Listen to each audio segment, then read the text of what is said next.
Boys, you were asking about high mileage trucks. Here's another one for you. It's not the oldest one I have, but it's on the older side. It's a 17. Oh, snap. 470,000 miles. Would you look at her? 470 700. You know, she has a bumps and bruises, but overall, you know, the guy's got her all washed up. She cleans up well still. Look at her. This one had issues with the braking system. I don't know for the life of me. Can't really recall what happened, but you know, like step by step what all happened with the master. But one day just went to the floor. No signs of nothing, and the driver calls us up. He's like, dude, I was about to get on the highway, pulled up to a stop sign, and my brakes gave out. It was the weirdest thing ever. So we had her towed, and she gave us the runaround. She definitely gave us the runaround. She did well, though.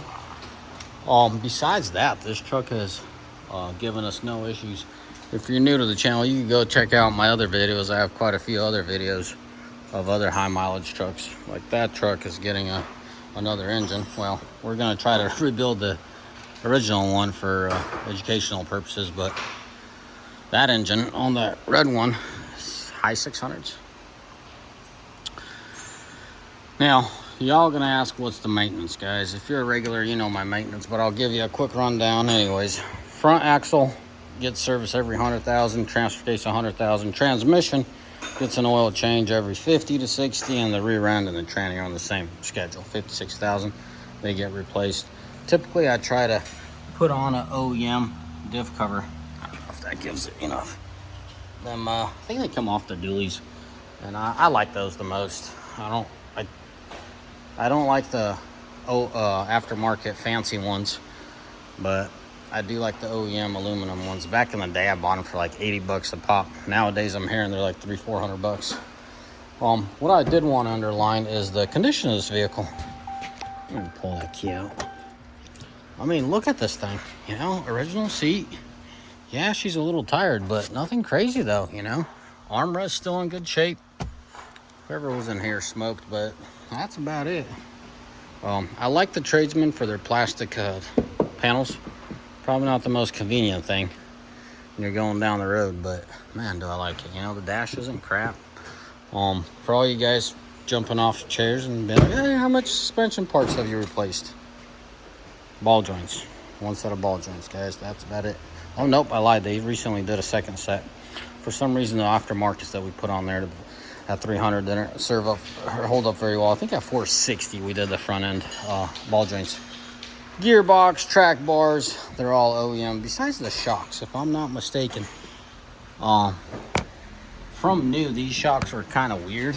They weren't doing their job very well, so I put in some Bilstein shocks. But that's it, man. That is really it. Typical issue. Brake pads, you know, if you don't change them on time, they unglue from the bracket and they go haywire. So give it a couple years or 200,000.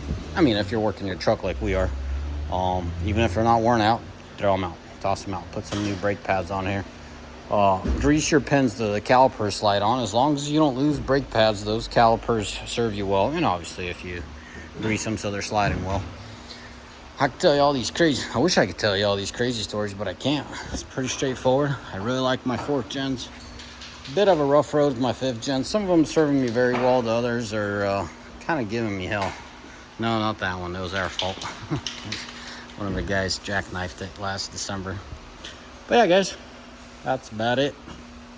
For unknown reason, this master cylinder went kaboom and gave us the runaround. But other than that, there's really no issues with this truck. It's probably one of my favorite trucks. I have an identical truck 7, same color and everything, same year. They were bought like a month apart or something like that. They have really served me well.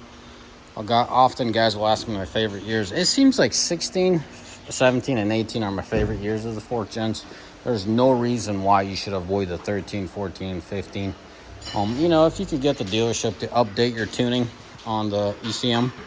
So, you know, engine's a little bit more powerful, tranny shifting a little bit better. 13 and 14's got dual radiators. You know, guys, I can't really see crazy benefits. I haven't spent too much time with 15, 16, 17s personally behind the wheel, because at that time my personal rig was a 14 and I was testing everything with it.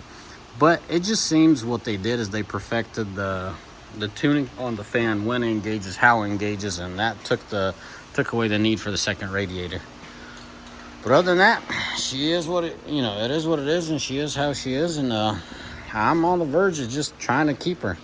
My last shop foreman decided to get rid of all the old equipment, and rightfully so. There's good reasons for him. But the way the fifth gens are treating me, I'm kind of hesitant at this point to make any crazy moves and get rid of all my old equipment. So we're on the fence, but starting to lean back towards keeping these trucks as long as we can and keeping them running. So all depends on your crew, guys. If you have a crew willing to do one way or another, and that's really what it comes down to. As always, may the Lord bless you. May Almighty find day. Ciao. Bye.